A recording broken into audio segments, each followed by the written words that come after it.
13 अगस्त 2024 मंगलवार।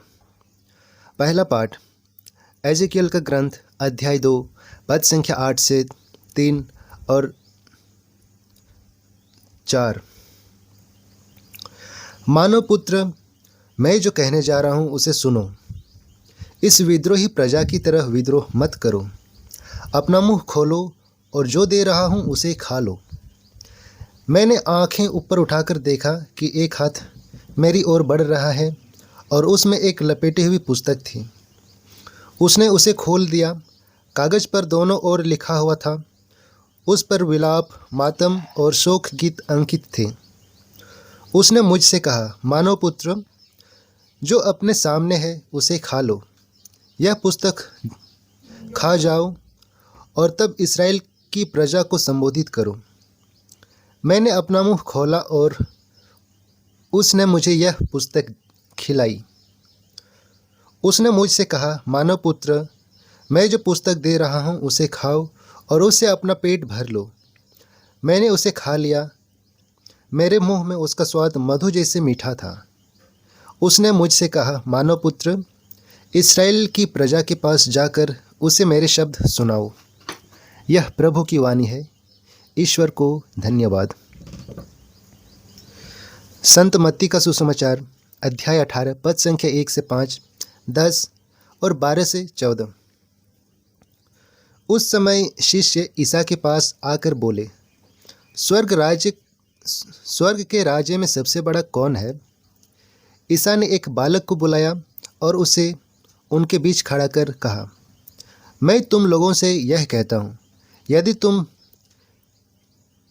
छोटे बालकों जैसे नहीं बन जाओगे तो स्वर्ग के राज्य में प्रवेश नहीं करोगे। इसलिए जो अपने को इस बालक जैसे छोटा समझता है वह स्वर्ग राज्य में सबसे बड़ा है। और जो मेरे नाम पर ऐसे बालक का स्वागत करता है वह मेरा स्वागत करता है।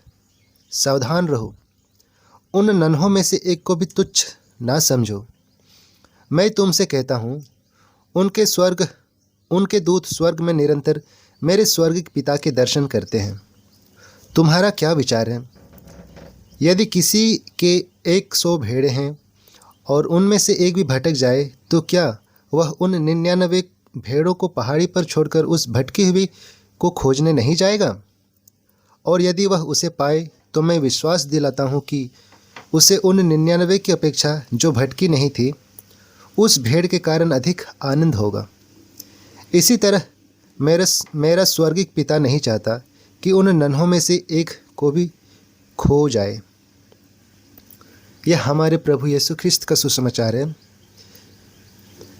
तो चलिए आज के दोनों पाठों पर हम मनन चिंतन करते हैं और जो फादर संजय कुजूर SVD के द्वारा दिया गया है, और वो बताते हैं, शिष्यों की दृष्टिकोण वयस्कों की तरह प्रतिस्पर्धी और तुलनात्मक थी। यीशु ने उन्हें दिखाया कि दुनिया को देखने का एक और तरीका है। यीशु लोकप्रिय मूल्यों में थोड़ी बदलाव लाते हैं।